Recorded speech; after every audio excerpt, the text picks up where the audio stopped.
Now we're going to look at a demonstration of a TCP segment.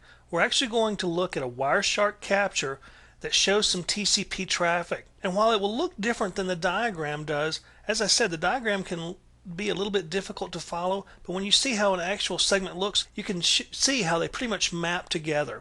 In particular, I want to show you just some of the highlights of the fields in a TCP segment, such as a source address, destination address, the source port and destination port, the sequence and acknowledgement numbers and flags and so forth. These are very important to understand for basic packet analysis. So with that said, let's go ahead and look at our Wireshark capture. Alright, we're in our Windows XP box and we're looking at our Wireshark capture. And while I've captured a lot of different traffic, I want to show you a couple of TCP segments in particular. I've got one highlighted right here, and if you look down into the middle pane, we can expand the TCP protocol, and there's some things that we want to go over with you on it. First of all, we've got our source port, so the sending computer sent it from port 1035, and again that was a random port generated on the source computer. The destination port is HTTP, which is port 80. Now that is the port, as we know, for World Wide Web. So this is a World Wide Web and HTTP packet, which is a TCP protocol. We start out with a sequence of 0 and a length of 0. Our source port again listed here, and here's our relative sequence number. Again, sequence numbers are randomly generated, and for our purposes here, the relative sequence number basically means the start of the conversation. It's relative to this particular TCP conversation. We've got a header length, and then we've got flags. Now let's look at the flags that we see here. This will show which flags are set and not sent, and this is a send packet, so the send flag is set.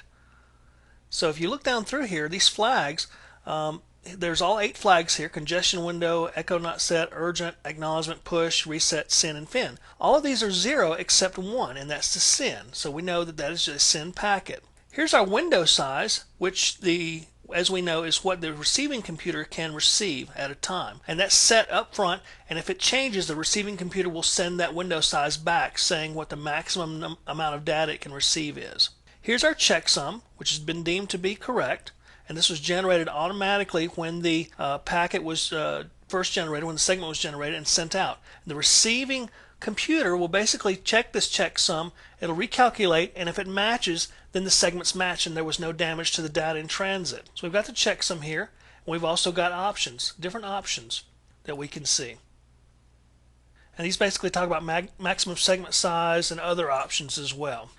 And after the header, we will see data. So let's go ahead and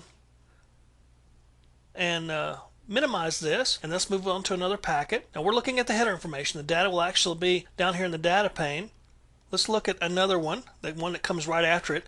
The first one was a send. This should be a send ACK, because we know that during the three-way handshake that TCP does, a three-way handshake takes place, and there's a send, and the second one is a send ACK. So let's see what we can see with this one. The source port, this is coming back from the web server.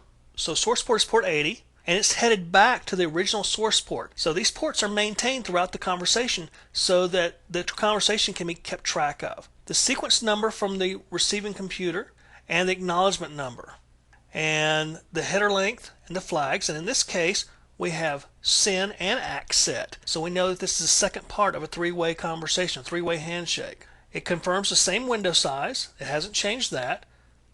Checks the checksum. And there's other options here too that we can see. Maximum segment size, as we said before, and it says this is an ACK to segment in frame 7. Frame 7 being the frame above it in the Wireshark capture. So we've got all the data here that we've talked about in the TCP segment construction. Now let's look at the third one in the sequence. This is in segment number 9 here, and let's look at what we've got. Again, same source port and destination port, because this is maintained throughout the conversation. Then we've got sequence 1, ACK 1. So as you can see, our sequence and ACK acknowledgement numbers have increased by 1, and this will go on throughout the conversation. So we can actually keep track numerically of what segments have been sent when, and put them all back in order if we need to. Same flags again.